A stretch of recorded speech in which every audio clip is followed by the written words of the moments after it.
Scientific study finds the Wim Hof Method outperforms mindfulness meditation for stress, energy, and mental clarity.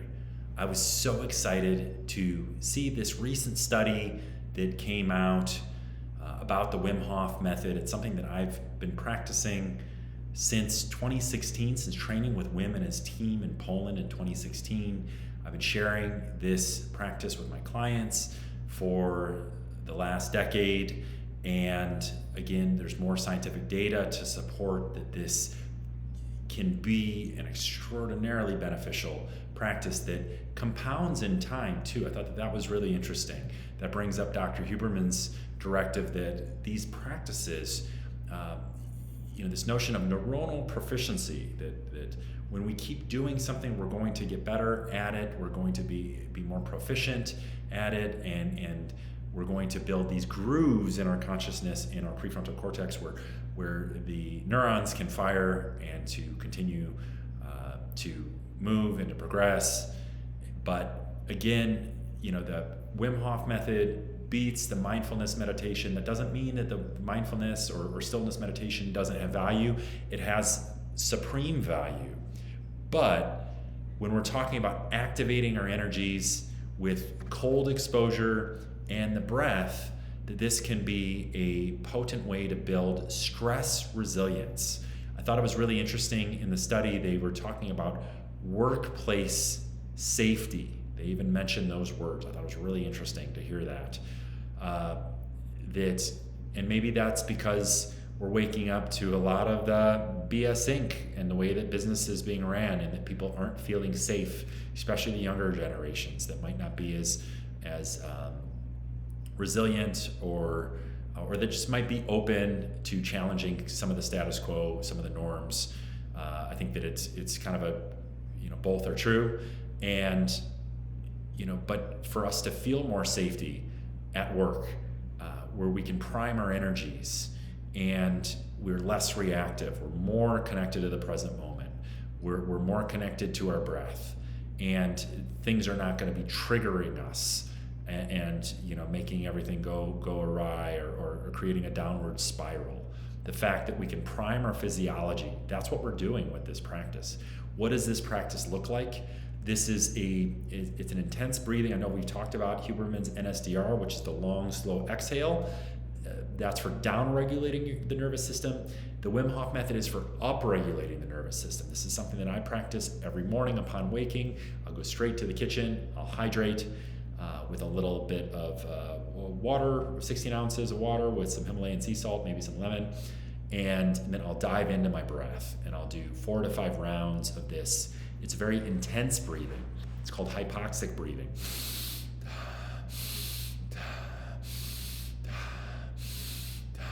Active on the in, passive on the out.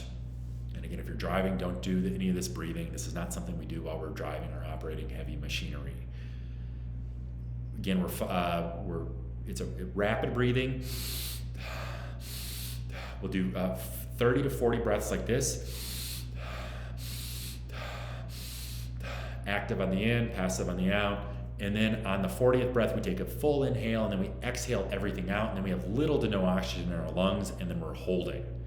Our breath retentions might start at 30 seconds to a minute, but as we progress on this practice, we can get our times up to a minute 30 seconds, maybe 2 minutes.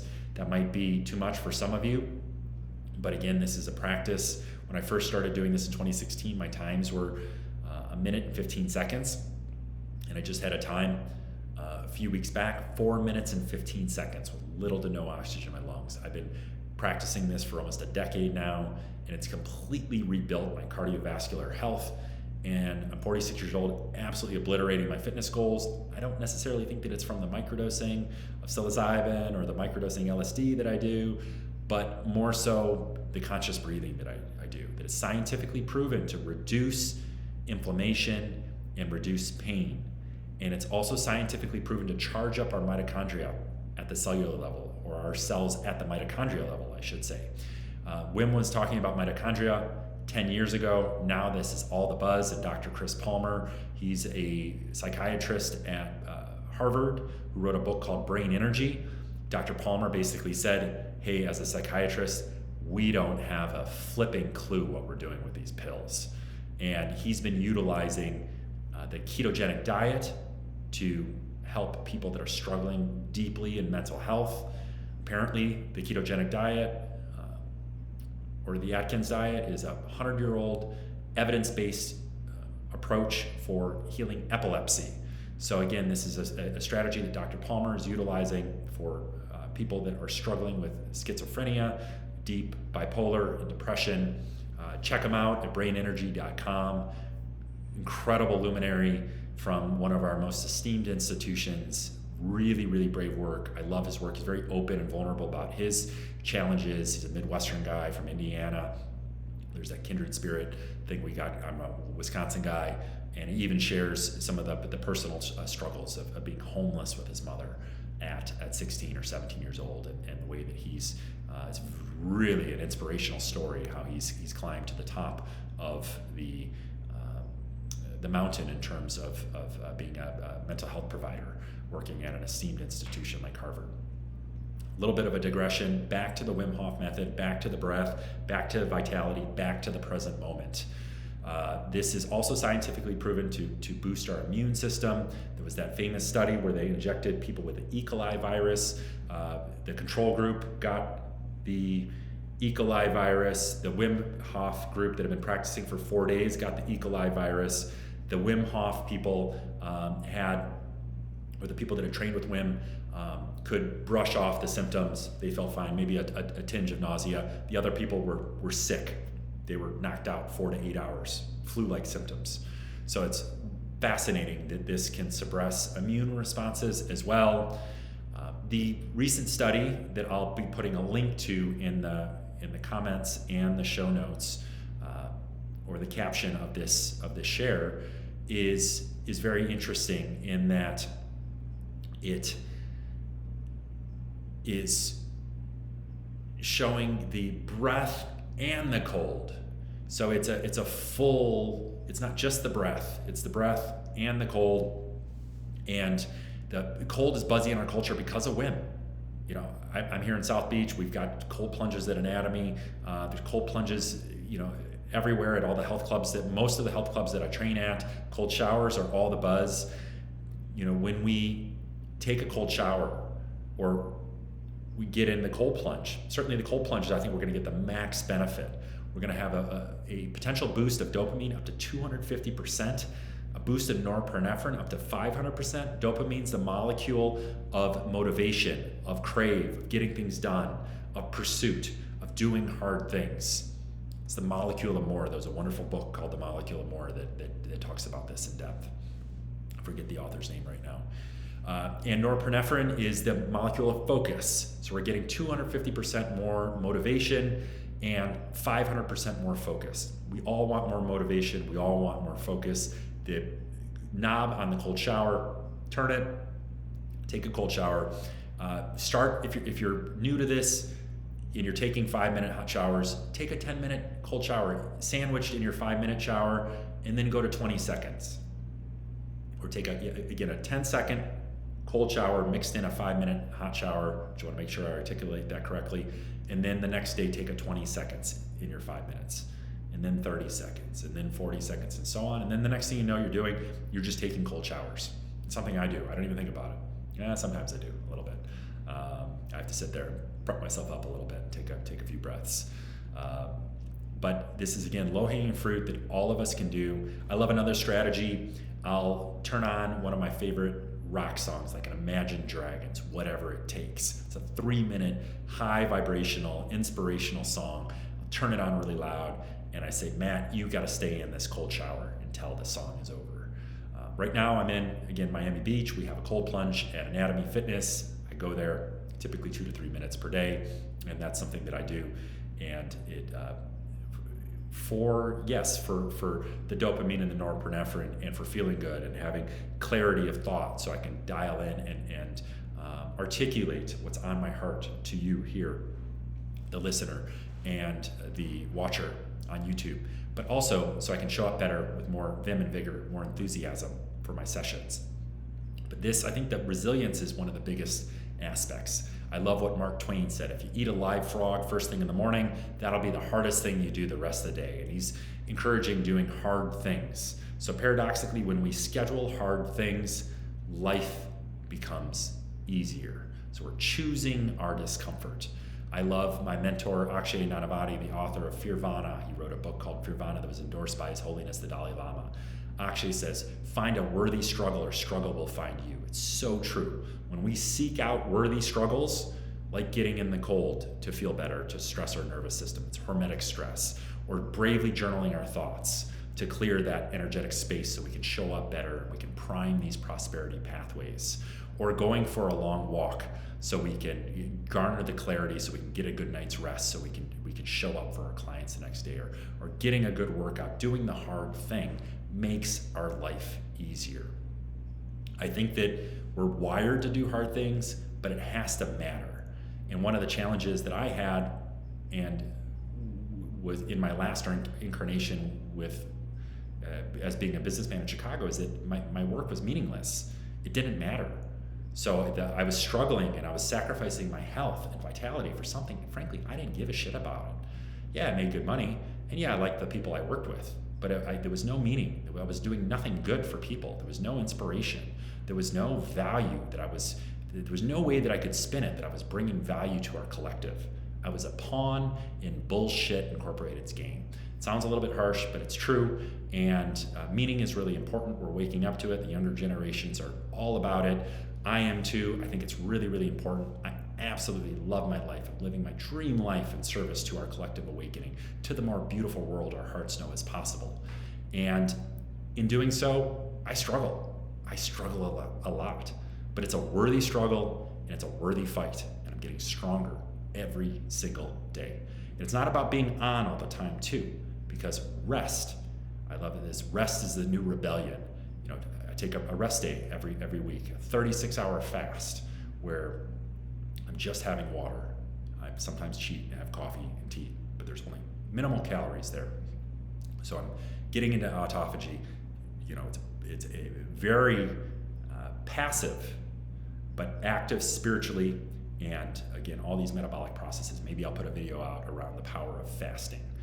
But again, I'm digressing a little bit here, but let's pull it back to Wim Hof. I know that we got on a little tangent around the cold. I do encourage all of you to do that, but to do it safely and to do it a little bit more each day. Here's an example. When I came back to South Florida and I got back into the cold, the first time I was not cold adapted. First time I could only make it 20 seconds in the cold, and then the next day I went 25 seconds. Next day I went 30 seconds. Next day I went 40 seconds. Next day went 45 seconds, and so on. And then the next thing, you're doing a minute and a half or 2 minutes. And so that's the process, not just with cold, but with anything in life. We're almost finding that edge of 3 to 5%. We're leaning in, our bodies are adaptation machines. It will adapt for us if we give it a noble and honorable, a worthy struggle. And getting in the cold is a worthy struggle. Doing the Wim Hof Method, knowing that it can boost resilience, boost clarity, boost energy, boost workplace safety, and it does so progressively. So not just the benefits that we get acutely when we're doing the practice, but we're going to be gaining that neuronal proficiency, and things will be benefiting over the course of time. We'll be cultivating more resilience, more strength, more command of the present moment. And if you haven't been sold on a breathing practice by now, maybe this will tempt you to lean into the discomfort of doing the conscious breathing practice. Is that if you were to talk to any tantra teachers, tantric sex teachers, they would say the foundational practice of tantra is having a breathing practice, connecting to your breath, getting very aware of your own energies, so we can lean into the intimacy of life. Not just sexual intimacy, but that too, but the intimacy of negotiation, of trying to serve your clients or to get a point across, the intimacy of a tough conversation with friends or family, someone that might be struggling, that really needs your presence and really needs to hear some of that tough love that you have to give to them. So again, when we're connected to our breath, we're connected to the present moment, and that's where all the magic happens. That's where we can make the bold moves that move the needle. That's where we can prime prosperity pathways. And yes, when we do have a breathing practice, I always affectionately say, and this is funny because when I start talking about like a conscious breathwork practice for sexuality, then everybody's ears perk up and they start paying attention. But yes, there was sex before having a breathing practice, completely different. It was dysregulated. It was hard to be present. I mean, sex is the most ultimate of vulnerability and the act of vulnerability. So leaning in, being able to connect to our breath, and leaning into the tension, the sexual tension. There's so much. This is such a rabbit hole here to go down, and maybe I'll dedicate more time to this in a future episode. But again, when we have a breathing practice, we're connected to the present moment. When we're connected to the present moment, we're connected to the intimacy of life. I can speak from, again, firsthand experience. There was sex before, psychedelics, sex afterwards, or sex afterwards having a breathing practice. Very different. I'm very in the moment, able to lean in to not be overwhelmed by the tension, not be kind of shying away. Don't necessarily need alcohol. I might have a glass of wine, but I don't need alcohol to cover my insecurities. There's a lot more confidence, and there's a lot more, I think, assurance that and I have confidence in myself, knowing that I've trained my nervous system, that I'm ready for the occasion, and I'm ready to lean in, and I'm ready to be a good lover, and I'm ready to again be very, very present to the wondrous experience that is of connection, of love, of intimacy, of sex. Sorry that we got a little bit tangential here, but I want to share my romantic heart. Maybe I'll post this on a Flirty Fun Friday, but again, just inviting possibility of having a conscious breathing practice. And you can probably feel from my enthusiasm here that this has meant so much to me on my path, and I want to share this to impart others to lean into the discomfort of doing a daily breathing practice. Because the benefits, I believe wholeheartedly, they're true. We can cultivate more clarity, more energy, more resilience, more presence, more connection to the intimacy of the present moment of life, all of it. I would love the support on my book, Worth the Fight. I'm making one last push here in 2026 to get the Worth the Fight mission and message of hope and healing out to our troubled world, out to our troubled nation and our global human family. You can find more at worththefightbook.org. Please leave any comments, any thoughts and impressions that you might have of this, anything that you might want to hear me share more about. And please share your experiences with your conscious breathing practice, whether it's the NSDR, whether it's the Wim Hof Method or cold exposure. I would love to hear, and I'm sure that the community would love to hear your experiences, so we can all grow together out towards this edge. If there's any questions, I'm here to serve. Please reach out. So much love to all of you. Love and peace. See you tomorrow. Thank you.